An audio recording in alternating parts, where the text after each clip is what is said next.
तो दोस्तों और एक बहुत ही ज़रूरी वीडियो में आपका स्वागत है, जिसमें हम लोग जानने वाले हैं कि ये जो हमारा सिस्टम यूनिट है ये जब ऑन नहीं होता है, इस तरह का जो स्टार्ट बटन होता है उसको हम लोग प्रेस करते हैं तो ये ऑन नहीं होता है कई बार। तो इसमें कुछ फॉल्ट आ जाता है, कुछ प्रॉब्लम क्रिएट हो जाता है। मैंने सारे केबल प्रॉपर लगाए हुए हैं, चाहे तो मैं आपको दिखा सकता हूँ। तो इस तरह से बैक साइड आप देख सकते हैं कि सभी केबल्स मैंने लगाए हुए हैं। तो सभी केबल्स को मैंने प्रॉपर तरीके से लगाया हुआ है, फिर भी ये हमारा सिस्टम यूनिट मेरा ऑन नहीं हो रहा है। तो ऐसे कंडीशन में क्या वजह हो सकता है, क्या प्रॉब्लम हो सकता है जिसकी वजह से ऐसा प्रॉब्लम क्रिएट होता है हमारे कंप्यूटर के साथ में? क्या हम लोग इसको घर बैठे ठीक कर सकते हैं? तो जी हाँ, ज़रूर ठीक कर सकते हैं, बशर्ते ये वीडियो आपको कंप्लीट देखना होगा कि किस तरह से हम लोग इसका सॉल्यूशन करेंगे। कंप्लीट इस वीडियो में देखेंगे, तो वीडियो में अंत तक जरूर बने रहें। कंप्लीट मैं आपको इसको ठीक करके दिखाऊंगा कि किस तरह से इसको ठीक किया जाता है। आप घर बैठे ही इसको ईजिली ठीक कर सकते हैं, इसके लिए आपको किसी रिपेयरिंग शॉप में जाने की कोई ज़रूरत नहीं है। तो चलिए वीडियो को फटाफट शुरू करते हैं। तो चलिए सबसे पहले जानते हैं कि इस तरह के प्रॉब्लम को ठीक करने के लिए हम लोगों के पास क्या क्या जुगाड़ या क्या क्या टूल्स अवेलेबल रहना चाहिए। तो इस तरह का टेस्टर हम लोगों के पास होना ही चाहिए, जिसकी मदद से हम लोग करंट या बिजली को टेस्ट करेंगे, चेक करेंगे कि कहाँ तक हमारा बिजली सप्लाई आ रहा है। उसके बाद ही हम लोगों को पता चल पाएगा कि प्रॉब्लम आखिर कहाँ से है। तो सेकेंड चीज़ जो चाहिए टूल्स, वो इस तरह का सॉर्टिंग करने के लिए हम लोगों को चाहिए होगा केबल या तार, जो आप देख सकते हैं इस तरह का दोनों साइड से इस तरह खुला होना चाहिए, जिसकी मदद से अगर ज़रूरत पड़े तो हम लोग एसएमपीएस को शॉर्ट करके चेक करेंगे कि कहीं एसएमपीएस में तो फॉल्ट नहीं है। तो ये दो टूल आपके पास ज़रूर से होना चाहिए, जिसकी मदद से हम लोग इस प्रॉब्लम का सॉल्यूशन कर सकते हैं। तो चलिए सबसे पहले चेक करते हैं कि हमारा पावर कहाँ तक आ रहा है। तो उसके लिए सबसे पहले हम लोगों को देखना होगा कि सिस्टम यूनिट के पीछे साइड में जो पावर का केबल हम लोग लगाते हैं वो वाला केबल प्रॉपर तरीके से सही कंडीशन में है कि नहीं, मतलब कि उसमें बिजली आ रहा है कि नहीं। तो उसको मैं इस तरह से खोल लेता हूँ। तो ये जो आप देख रहे हैं, ये जहाँ पे सिस्टम यूनिट में हम लोग लगाते हैं, जो एसएमपीएस में सीधा डायरेक्ट लगता है, वो वाला पावर वाला केबल को हम लोग सबसे पहले टेस्ट करेंगे। तो इसको मैं टेस्ट कर रहा हूँ। देखिए लेफ़्ट राइट पहले मैं चेक करता हूँ।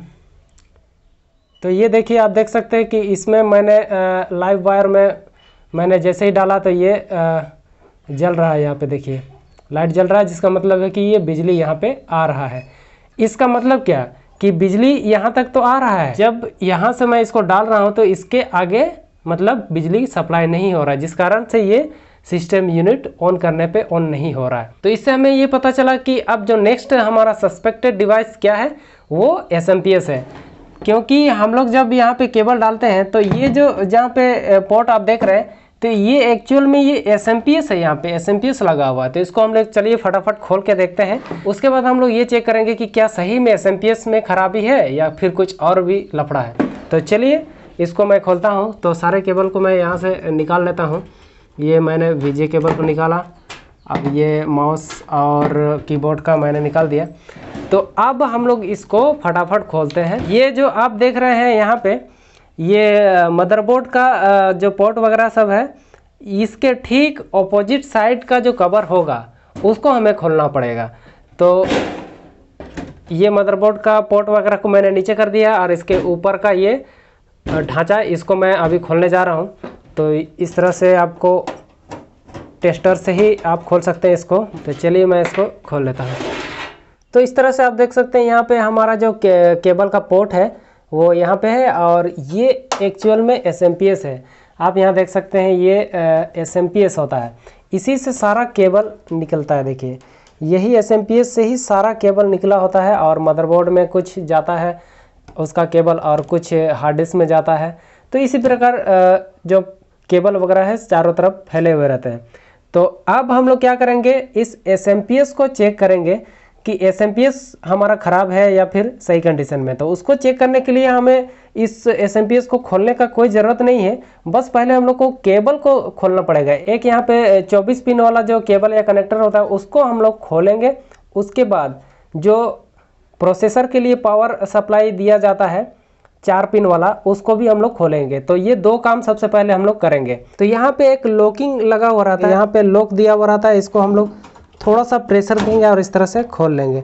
तो इस तरह से ये 24 पिन का हमारा कनेक्टर खुल चुका है।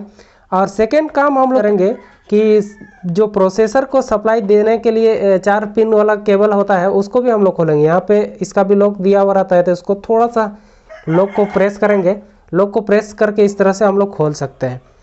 यहाँ आप देख सकते हैं इस तरह से लॉक दिया हुआ रहता है, तो इसको लॉक को इस तरह से प्रेस करके और फिर खींचना पड़ता है। उसी प्रकार यहाँ पर भी आप देख सकते हैं 24 पिन वाले कनेक्टर में भी यहाँ पे लॉक दिया हुआ रहता है, इसको आप थोड़ा सा होल्ड करके आप इस तरह से खींचेगा तो ये खुल जाता है। तो इस प्रकार दो काम हम लोग करेंगे, एक 24 पिन वाला और दूसरा 4 पिन वाला, दोनों केबल को खोल देंगे। अब हम लोगों का काम क्या है कि इसको हम लोग एसएमपीएस को पावर देंगे। इस एसएमपीएस को हम लोग अब पावर देंगे, उसके बाद नेक्स्ट जो टूल हम लोगों के पास था उसका इस्तेमाल करते हुए एसएमपीएस को चेक करेंगे। तो नेक्स्ट जो हमारा टूल था इस तरह का चेक करने के लिए, एसएमपीएस को चेक करने के लिए, उसका इस्तेमाल हम लोग करेंगे।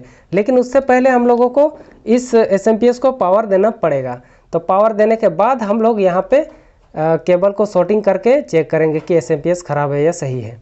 तो चलिए सबसे पहले तो एसएमपीएस को पावर देते हैं। तो पावर देने के लिए हम लोगों का जो पावर केबल है उसको हम लोग इसमें इंसर्ट कर देते हैं, और इसमें लगाने के बाद अब हम लोगों का काम क्या है कि ये 24 पिन वाला जो कनेक्टर है उसमें हम लोग इस तरह का जो हमारे पास शॉर्टिंग करने के लिए है उसका इस्तेमाल हम लोग करेंगे शॉर्टिंग करने के लिए। तो इसमें हम लोगों का ढेर सारा वायर है, किसको हम लोग शॉर्टिंग करवाएंगे? तो इसमें ब्लैक और ग्रीन का जो वायर होता है उसको शॉर्टिंग किया जाता है जनरली। तो ग्रीन वायर आपको केवल मात्र एक मिलेगा और ब्लैक वायर आपको ढेर सारे मिल जाएंगे। तो सबसे पहले तो हम लोग क्या करेंगे कि इस ग्रीन वाले वायर को देखेंगे कि किस में कितने नंबर पे है। तो 1 2 3 4, ये चौथे नंबर पे ये ग्रीन वाला है। तो इस चौथे नंबर पे हम लोग यहाँ पे फीमेल कनेक्टर में यहाँ पे एक साइड डाल देते हैं। उसके बाद हमारा जो ब्लैक वायर होता है वो कहीं पर भी होता है, देखिए यहाँ पर भी है और इधर साइड में भी है, कहीं पर भी हम लोग इसको डाल सकते हैं। ठीक उसके बगल में देखिए ब्लैक वायर है, यहाँ पे आप देख सकते हैं ठीक उसके बगल में ब्लैक वायर है, यानी कि 5वें नंबर पे ब्लैक वायर है या 6वें पे भी ब्लैक वायर है। तो आप लोग चाहे तो 6वें पे भी कर सकते हैं, 5वें में भी। तो हम लोग किसी एक ब्लैक वायर में देते हैं। तो चलिए हम लोग 5वें नंबर पे मैं दे देता हूँ। तो चौथे नंबर पे ग्रीन था और 5वें नंबर पे ब्लैक था, तो मैंने ब्लैक और ग्रीन को इस तरह से शॉर्टिंग कर दिया है। तो उसके बावजूद भी आप देख सकते हैं कि ये फैन हमारा घूम नहीं रहा है, जबकि इसको घूमना स्टार्ट कर देना चाहिए था। क्योंकि जैसे ही हम लोग यहाँ पे शॉर्टिंग करते हैं तो अगर हमारा एसएमपीएस ठीक रहता तो ये फैन जो है यहाँ पे अंदर साइड से ये यहाँ पे फैन लगा हुआ है, ये घूमना स्टार्ट कर देता। तो इस प्रकार से आपने देखा कि ये ब्लैक और ग्रीन वायर को शॉर्ट करने के बावजूद भी हमारा फैन एसएमपीएस का जो फैन है वो घूम नहीं रहा है, जिसका मतलब ये है कि हमारा एसएमपीएस खराब हो चुका है। 100% आप इस पर श्योर रहिए कि इस तरह से अगर आप शॉर्टिंग करते हैं तो इसमें आपका फैन घूमना चाहिए, और अगर नहीं घूम रहा तो आप 100% निश्चिंत हो जाइए कि आपका एसएमपीएस ख़राब ही है, कंफर्म हो जाइए।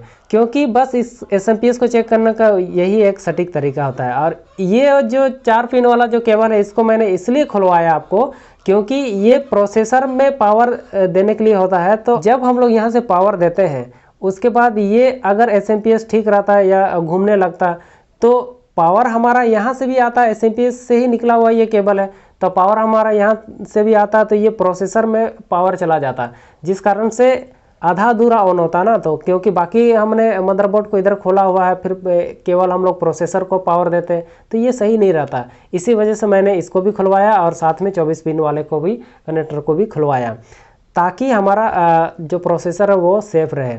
तो इस प्रकार से हम लोगों को पता चल गया कि हमारा एसएमपीएस ख़राब है। अब इसका सॉल्यूशन क्या है? तो सॉल्यूशन को करने के लिए सबसे पहले तो हम लोगों को अब क्या करना पड़ेगा कि इस एसएमपीएस को पूरा खोल के निकालना पड़ेगा। और उससे पहले आपको एक ज़रूरी चीज़ क्या ध्यान देना है कि इस एसएमपीएस से जो बाकी केबल हमारा हार्ड डिस्क में जाता है उसको भी हमें किस तरह से खोलना है, चलिए मैं आपको दिखाता हूँ। उसको पहले हम लोग खोलेंगे, उसके बाद ही हम लोग एसएमपीएस को निकाल सकते हैं। अब हमें जो एसएमपीएस का बाकी केबल है उसको निकाल लेना होगा, उसके बाद ही हम लोग इस एसएमपीएस को खोल के बाहर निकाल सकते हैं।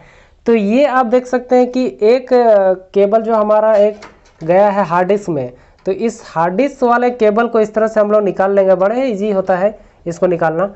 तो इस तरह से आप थोड़ा सा प्रेशर लगाएंगे तो ये खुल जाएगा। तो इस तरह से आप देख सकते हैं कि ये हमारा हार्ड डिस्क में जो केबल गया था एसएमपीएस का, उसको भी हमने निकाल लिया है। अब हम लोगों का एसएमपीएस का सारा केबल निकल चुका है। अब हम लोग इजीली इसको निकाल सकते हैं। तो उसके लिए आप देख सकते हैं यहाँ पे स्क्रू वगैरह रहता है। तो सबसे पहले तो मैं पावर को यहाँ से निकाल लेता हूँ, पावर केबल को, और यहाँ पे इस साइड से 1 2 3 4 स्क्रू होते हैं, तो इसको आप खोल सकते हैं टेस्टर से और बड़े ही इजी से SMPS को हम लोग निकाल सकते हैं। तो चलिए फटाफट मैं इस तरह से निकाल लेता हूँ। तो ये सारे स्क्रू मैंने खोल लिए हैं। अब हम लोग क्या कर सकते हैं, SMPS को इस साइड से पकड़ के खींच के निकाल सकते हैं। इस तरह से आप थोड़ा सा इसको साइड से इस तरह से आप निकाल सकते हैं। तो ये आप देख सकते हैं हमारा SMPS निकल चुका है।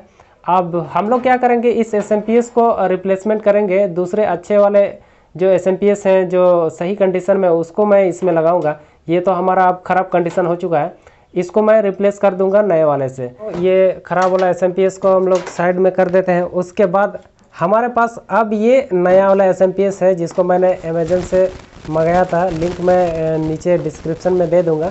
ये आपको लगभग 450 से 500 के रेंज में मिल जाएगा और ये 450 वाट वाला रहता है, तो ये कम ही में आपको मिल जाएगा। और उससे ज़्यादा वाट का आपको ज़्यादा प्राइस में पड़ सकता है, लेकिन आपको कम से कम 450 वाट का लेना चाहिए, जो कि बहुत ही नॉर्मल और बजट में आ जाता है। तो ये मेरा 450 वाट का SMPS है, जो कि मुझे लगभग 500 के रेंज में मिल गया था।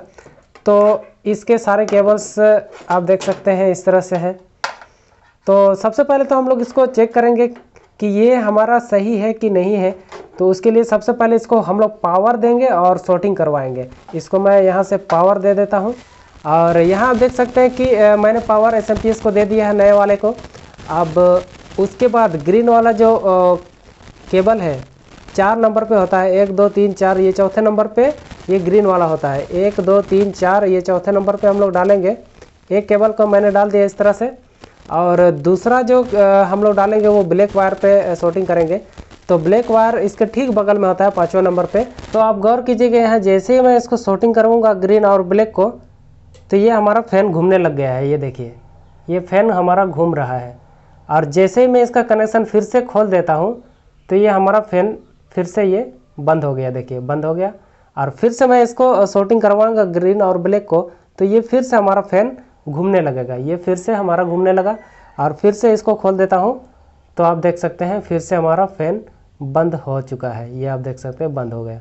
तो इस प्रकार से ग्रीन और ब्लैक को शॉर्ट करने पर हमारा ये पता चल जाता है कि हमारा SMPS प्रॉपर और सही कंडीशन में है। तो ये नया वाला हमारा सही कंडीशन में है, जिसको हम लोग अभी सिस्टम केस के अंदर में फिर से फिटिंग करेंगे। और जैसा हमारा केबल मदरबोर्ड में कुछ केबल था लगा हुआ, उसको वैसे ही लगाएंगे, और हार्ड डिस्क में एक लगा हुआ था उसको वैसे ही लगा देंगे। और फिर कंप्यूटर को ऑन करेंगे और देखेंगे कि हमारा कंप्यूटर ऑन होता है कि नहीं। तो चलिए सबसे पहले तो इसको मैं खोल लेता हूँ और इसको फटाफट से इसमें फिटिंग करते हैं। और एक चीज़ आप गौर कीजिएगा कि ये जो पावर का कनेक्टर होता है वो आपको नीचे साइड रखना है। ये मदरबोर्ड का जितना भी पोर्ट है उस साइड इसको उसके साथ में उसी के लेवल में रखना है। तो ये नीचे है, तो इसको मैंने इस तरह से नीचे रखते हुए इसको यहाँ पे लगाने की कोशिश कर रहा हूँ। तो ये ईजी फिटिंग हो जाता है, ये देख सकते हैं। अगर आप इसको गलत तरीके से फिटिंग करने खोजेंगे, इसको इधर साइड अगर ये आएगा तो ये फिट होगा ही नहीं। तो इस मदरबोर्ड के सारे पोर्ट के ठीक ऊपर में ये कनेक्टर भी होता है। इस तरह से हम लोग स्क्रू की सहायता से इसको हमने फिटिंग कर दिया है। अब इसके जो केबल वगैरह हैं, एक आप देख सकते हैं ये एल शेप का जो होता है ये हमारा हार्ड डिस्क में जाता है। तो इस तरह से आपको एल शेप में आपको मिलेगा, तो उस एल शेप वाले को थोड़ा ऊपर करके लगाना होगा आपको। तो आप हार्ड डिस्क में देख लीजिएगा किस साइड से एल इसका फिट बैठेगा, तो उसी के अनुसार यहाँ पे हार्ड डिस्क में आपको फिटिंग करना है। इस तरह से ये फिट हो जाता है। तो इस हार्ड डिस्क में ये एक पावर यहाँ से हम लोगों ने दे दिया है। अब हम लोग मदरबोर्ड में भी पावर देंगे। तो मदरबोर्ड में पावर देने के लिए सबसे पहले तो 24 पिन वाला जो ये ATX केबल कनेक्टर है उसको हम लोग यहाँ से कनेक्ट कर देंगे। तो उसको आप यहाँ से लॉक देख सकते हैं कि लॉक यहाँ पे लगा हुआ है। तो इस यहाँ पर भी आप मदरबोर्ड का ये जो 24 पिन वाला जो कनेक्टिंग सेक्शन है, यहाँ पर भी एक लॉक लगा हुआ रहता है, लॉकिंग सिस्टम रहता है, और इसमें भी रहता है। तो इस लॉक को आपस में यहाँ से मिलाते हुए हमें बड़ा ही इजी से इसको इस तरह से दबा देना है और ये लॉक हो जाएगा। अब हम लोगों का मदरबोर्ड में पावर हमने दे दिया। अब हम लोगों को प्रोसेसर को भी पावर देना है। तो प्रोसेसर को पावर देने के लिए इस तरह से 4 पिन वाला जो कनेक्टर है उसको हम लोग लेंगे उसका लॉकिंग सिस्टम हम लोग देख लेंगे, यहाँ पे इस साइड में है। तो इसका लॉकिंग जैसे होगा उसी साइड से इसको यहाँ से इस तरह से दबा के सेट कर देंगे। 4 पिन वाले कनेक्टर को भी इस तरह से हमने यहाँ पे लगा दिया। बस इतना ही हमें काम करना था। और ध्यान देने वाला बात ये है कि ये जो प्रोसेसर के ऊपर वाला जो फैन है, ये जब घूमना स्टार्ट करता है तो हमें ध्यान ये रखना है कि इससे बाकी केबल यहाँ जो जितना भी एसएमपीएस से निकला हुआ केबल है ये इस फैन से ना टकरा जाए। इसीलिए हम लोगों को सारे केबल्स को थोड़ा सा अरेंजिंग वे में यहाँ पे इस फैन से थोड़ा सा दूर इस तरह से अरेंज कर देना है, ताकि ये फैन घूमने पे इससे सटे ना और कोई दिक्कत ना हो। और इसके कवर को बंद इस तरह से हम लोग कर देंगे और फटाफट कंप्यूटर को ऑन करने की कोशिश करेंगे कि इस बार हमारा कंप्यूटर ऑन होता है कि नहीं। तो इस तरह से आप देख सकते हैं कि इस सिस्टम यूनिट के पीछे साइड में जितने भी केबल लगते हैं, चाहे वीजीए केबल हो, माउस का कनेक्टर वगैरह हो, तो सारा मैंने लगा दिया है। उसके बाद अब लगाना है पावर केबल। पावर केबल को पहले आप मत लगाइएगा, क्योंकि कभी कभी इसमें करंट वगैरह भी आ जाता है तो हल्का सा झटका मार सकता है। तो इस प्रकार सारे केबल्स को पहले आप लगा लीजिएगा। और पावर जो केबल होता है, पावर केबल को अंत में लगाइएगा। सबसे लास्ट में हम लोग पावर केबल को इस तरह से कनेक्शन कर देंगे। अब हम लोग क्या करेंगे कि इसको मैं थोड़ा सा घुमा लेता हूँ। अब हम लोग चेक करेंगे कि हमारा सिस्टम यूनिट ऑन होता है कि नहीं। तो चलिए अब हम लोग स्टार्ट करते हैं इसको। और इसी के साथ आप देख सकते हैं मैंने इसको दबा दिया है और देखते हैं कि हमारा सिस्टम अब ऑन हो पाता है कि नहीं। तो कोशिश तो हमारा तो ये तो फैन तो घूमना चालू कर दिया। और इसी के साथ आप देख सकते हैं कि ये हमारा मॉनिटर ऑन हो चुका है, कीबोर्ड और माउस में पावर आ चुका है। और उसके बाद ये इंटर वगैरह मारने बोल रहा है तो मैं इसको इंटर मार देता हूँ। तो इस प्रकार से आप देख सकते हैं कि हमारा कंप्यूटर अब ऑन हो चुका है। तो इस प्रकार आप घर बैठे बहुत ही ईजी तरीके से अपने जो सिस्टम यूनिट में पावर का जो गड़बड़ी आता है तो इसको आप इजीली ठीक कर सकते हैं। तो चलिए आज के इस वीडियो को इतना ही रहने देते हैं। मैं मिलता हूं आपसे नेक्स्ट वीडियो में कोई ज़रूरी टॉपिक के साथ। तब तक के लिए अपना ख्याल रखिएगा।